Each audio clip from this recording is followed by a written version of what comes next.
All right, let's hold off. We'll come back. Actually, no. Let's go ahead and move on. Let's talk about Marvel, because Marvel has they've got their own bad news. So not only is Hollywood's writers on strike, and the actors are on strike. All of these industries are striking. Well, now Marvel got even more bad news because their visual effects artists have voted unanimously to unionize. Supposedly the reason that Marvel VFX looks so bad is because they're put on crunch time and like literally whipped. They do that with video games to have get been things complaining about done that in for time. years. But right? like it looks bad when they so heavily CGI their movies anyway. Yeah. And it says like this is I mean hopefully they're like, as they have unanimously voted to unionize, if they're going to go on strike, then maybe that would force them to make movies with more practical effects. You would think, well, it doesn't matter because the actors are on strike too, so even the practical stuff's on strike right now. There's none of it you can do, and like even like they're getting to this point now where a lot of projects that were done or that they counted as done and in the bag, there's still like audio sweetening that needs to be done and voiceover work that needs to be added that they can't do because the actors are still striking. And they didn't say anything about voice acting. No, but they're all part of the same union. So they're part of the International Alliance of Theatrical Stage Employees. So that's the union they've joined, and Marvel just can't seem to win because look, all the movies except for Guardians of the Galaxy were meh this year. I didn't even see it. Nobody seems to really care anymore. The TV shows. Bob Iger tried to spin the idea that we're bringing Marvel back better than ever by making less stuff and making it for less money. Which I'm sorry, like you may be like an expert level bullshit artist, which you have to be the CEO of Disney right now.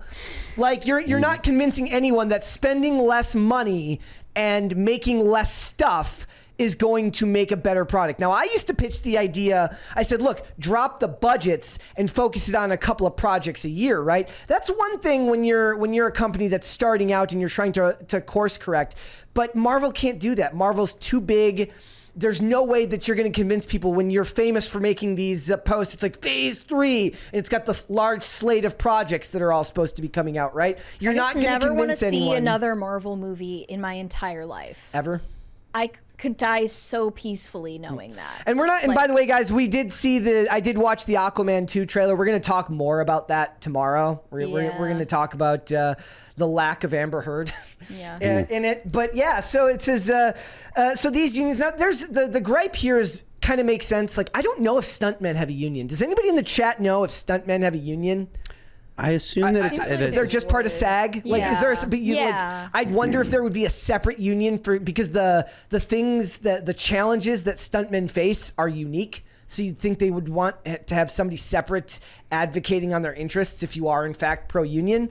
But if you're these companies, right, and they've said in these interviews before when they've talked to these visual effects artists who have come out and talked about working for Marvel, basically saying that it becomes a bidding war, right? So you have to underbid to get the contract. Marvel comes to you 1,000 times and says, we want 6 versions of this scene.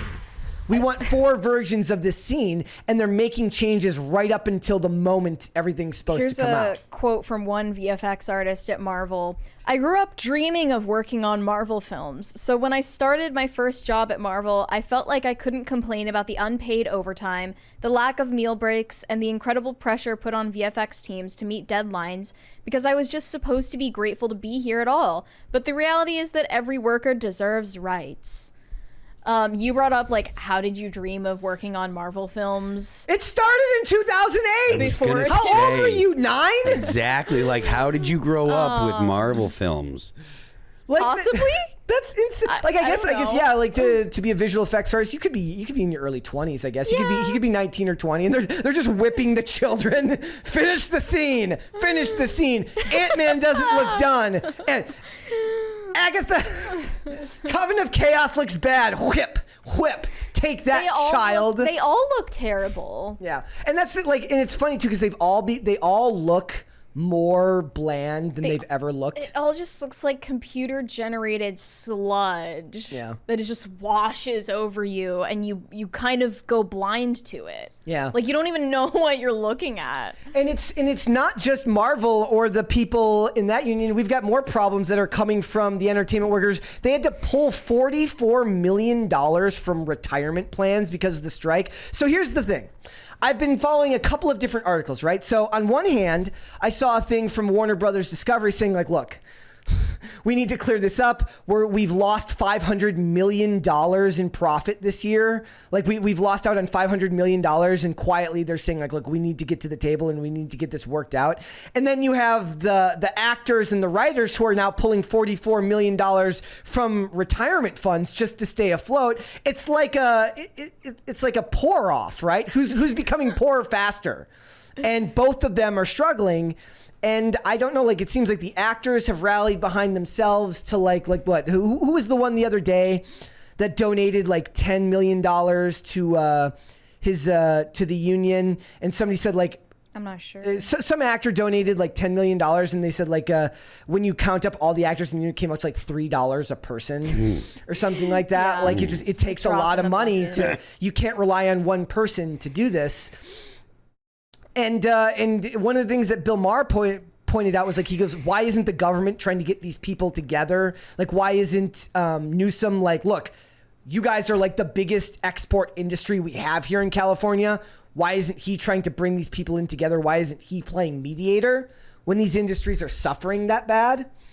But it says, where did I just lost my place here. It says the figures which were confirmed by the two labor sources show the scale of the economic hardships facing Hollywood's below the line workforce, meaning not the actors, the elites of Hollywood, the richest actors who are in SAG are not going to buck up and start pooling their money together for below the line workers. They don't care.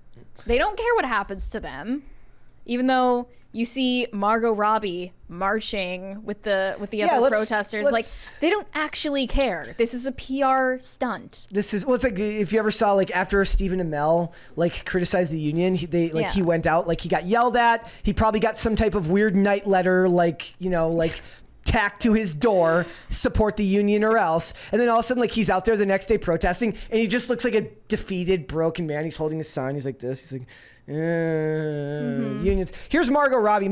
Mary's like, I just want to talk about what she's wearing. How does the oversized T-shirt look on her? Do we like the oversized T-shirt look? It's too blurry. It's hard to tell. I love the guy in the mask. Good for him. Stay safe. I'm just like you, peasant. Do her security guards get to go on strike? No, I don't think the security guards get to go on strike. But that, and then we have the video. Security is a real job that requires people to do it. Right. Like you don't get to strike when it's like real jobs. Like when it's stuff like that, like the idea of police striking, absolutely not. Firemen striking, absolutely not. That is real world stuff. You should not be allowed to strike. No. Like the firemen's like a fire gets started outside of like the head of the state, the governor. He's like, John, sure would be great if you had a firefighter right about now. That's too bad. Yeah. He's like, here, borrow this bottle of water I have. Let's watch what Bob Odenkirk had to say. Yes. Here we go. I mean, I can't speak to general morale. I have actually been gallivanting around, doing various things for the last few weeks. I haven't struck for like 2 weeks. I've been gone. So I'm hoping morale is as high as it ever was. And the thing is, we're striking for really basic core principles. So that makes it easier to carry on because, if we just went back to what we had, that would not sustain. So we have to carry on until we make some fundamental shifts. What does that even mean? He core said principles, fundamental shifts. What does that even mean? Just want more money. He's like, my core principle of pay me more per episode on replay.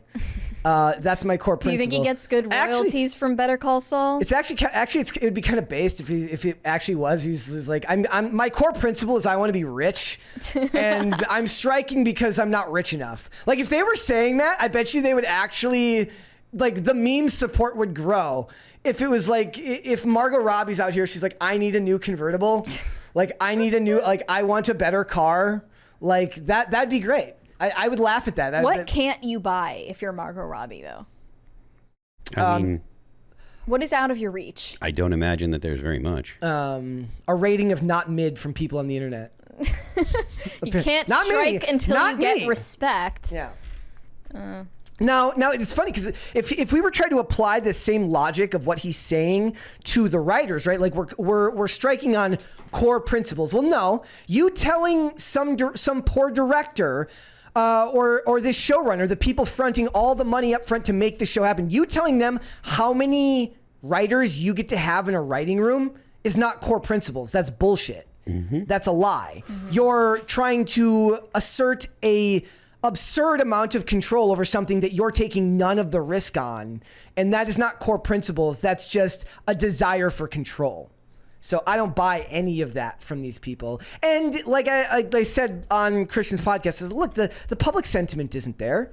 The people don't care what these people are doing. No, like no one cares. No. This is the most non-event to your average person in the world. Like everybody watches stuff on their phones. They don't watch like episodic TV hardly at all. You'll get a few of the things with like the Netflix stuff like that, but like these people that think that their contribution to entertainment is going to be missed significantly, obviously it's not. Clearly it's not.